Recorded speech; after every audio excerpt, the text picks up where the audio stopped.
जय श्री कृष्ण बंधुओं, स्वागत है आपका हमारे ऑडियो बुक में। और आज हम सुनने जा रहे हैं श्रीमद् भागवत गीता के पुरुषोत्तम योग नामक अध्याय 15। श्रीमद् भागवत गीता जो सबके जीवन का उद्धार करता है और जिसमें सभी समस्या का समाधान है, हम भी उसी को सुन रहे हैं। और इसे संपूर्ण सुनने के बाद निश्चय ही हमारे जीवन के भी अनेक सवालों के जवाब मिल जाएंगे। भगवान जी ने अर्जुन को गीता बताने के बहाने हम सभी को ज्ञान दिया है, ताकि हम भी उनके बताए हुए पथ पर चलें और जीवन में उद्धार पाएं। तो चलिए आज का गीता पाठ शुरू करते हैं।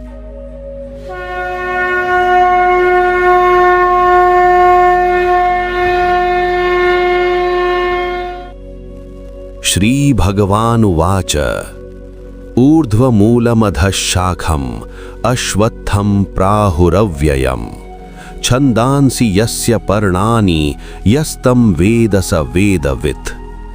अर्थात भगवान श्री कृष्ण ने कहा, ऐसा कहा गया है कि एक अविनाशी बरगद का वृक्ष है जिसकी जड़ें ऊपर की ओर हैं, शाखाएं नीचे की ओर हैं और जिसके पत्ते वैदिक मंत्र हैं। जो इस वृक्ष को जानता है वो वेदों का ज्ञाता है।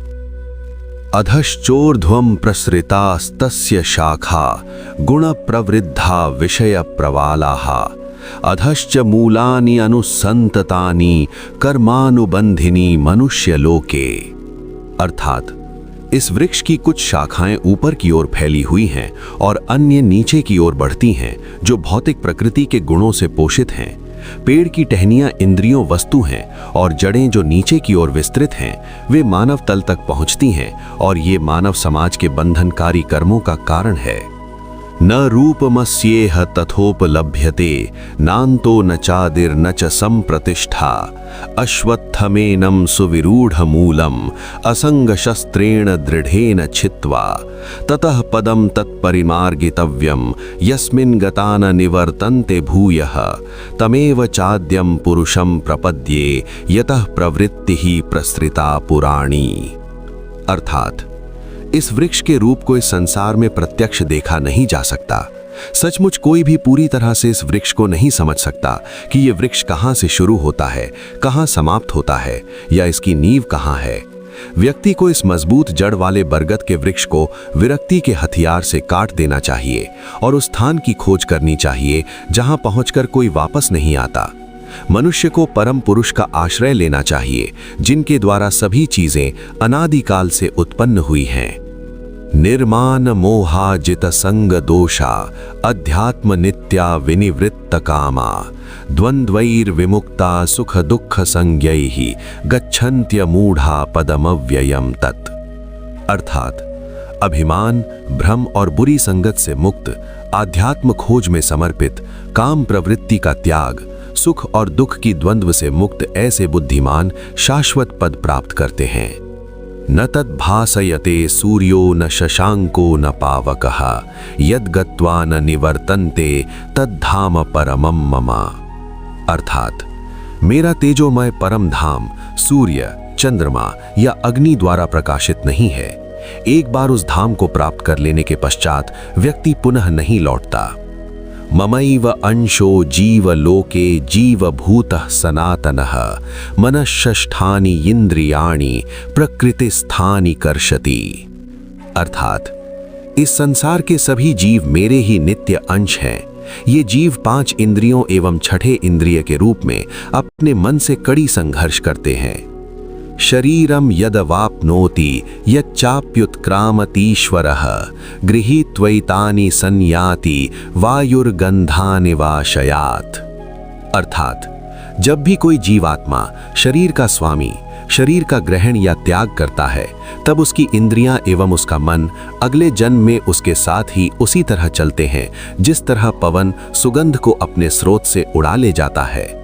श्रोत्रम च चक्षुश्च स्पर्शनम च रसनम घ्राणमेव च अधिष्ठाय मनश्चायम विषयानुपसेवते।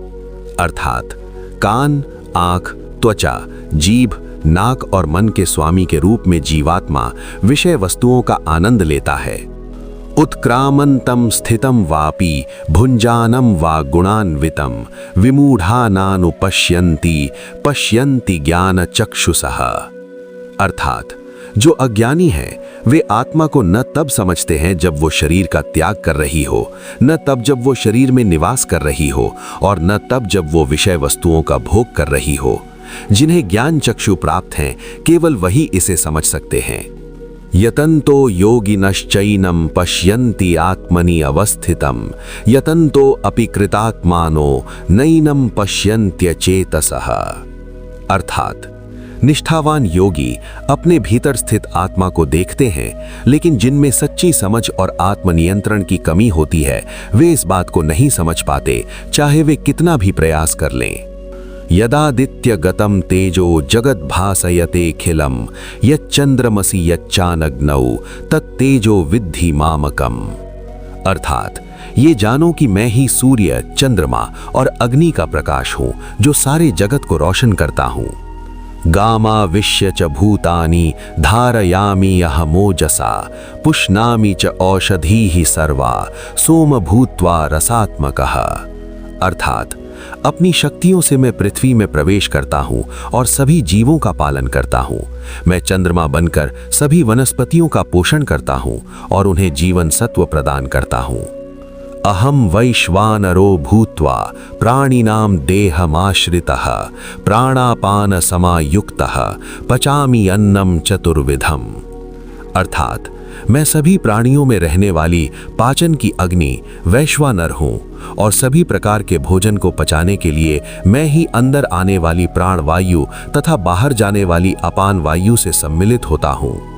सर्वस्य च अहम हृदि सन्निविष्टो मत्तः स्मृतिर्ज्ञानम अपोहनम च वेदैश्च सर्वैः अहमेव वेद्यो वेदांतकृत वेद विदित चाहम। अर्थात मैं सभी जीवित प्राणियों के हृदय में वास करता हूँ और मुझसे ही स्मरण, ज्ञान और विस्मृति पैदा होते हैं। सभी वेदों द्वारा केवल मुझे ही जाना जाता है। मैं वेदांत का रचयिता हूँ एवं मैं ही वेदों का ज्ञाता हूँ। द्वाविमौ पुरुषौ लोके क्षरश्चाक्षररेव च क्षरः सर्वाणि भूतानि कूटस्थो अक्षरो युच्यते। अर्थात दो प्रकार के जीव होते हैं, वे जो भौतिक जगत में हैं और वे जो आध्यात्मिक जगत यानी वैकुंठ में होते हैं। भौतिक दुनिया में सभी जीव क्षर दोष क्षम होते हैं, जबकि आध्यात्मिक जगत में सभी जीव अक्षर अमोघ होते हैं। उत्तमः पुरुषः स्त्वन्यः परमात्मैत्युदाहरितः यो लोकत्रयमाविश्य बिभर्ति अव्ययमीश्वरः। अर्थात एक और व्यक्ति हैं जो परम पुरुष हैं, जो अविनाशी परम चेतना है और तीनों लोकों यानी उच्च, मध्य एवं निम्न लोकों में प्रवेश करके उनका पालन करते हैं। यस्मात् क्षरमतीतो अहम अक्षरादपि चोत्तमः अतोस्मि लोके वेदे च प्रथितः पुरुषोत्तमः। अर्थात मैं सभी क्षर प्राणियों से श्रेष्ठ हूँ और मैं उनके भी परे हूँ जो अक्षर हैं, इसलिए मैं ब्रह्मांड और वेदों में परम पुरुष यानी पुरुषोत्तम के रूप में गौरवान्वित हूँ।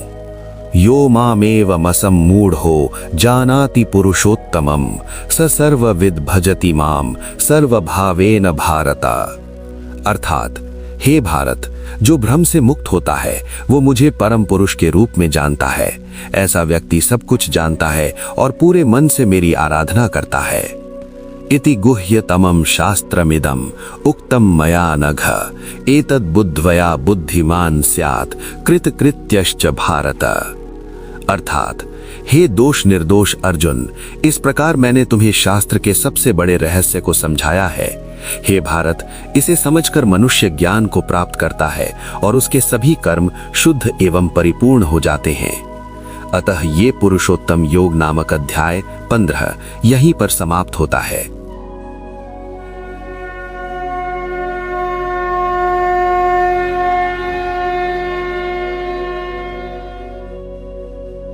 ये अध्याय आपको कैसा लगा और इससे आपको क्या सीखने मिला, कमेंट में जरूर बताएं और इसे लाइक करना ना भूलें और दोस्तों के साथ शेयर करें ताकि उन्हें भी श्रीमद् भागवत गीता का ज्ञान मिले और आपको पुण्य मिले। जय श्री कृष्ण।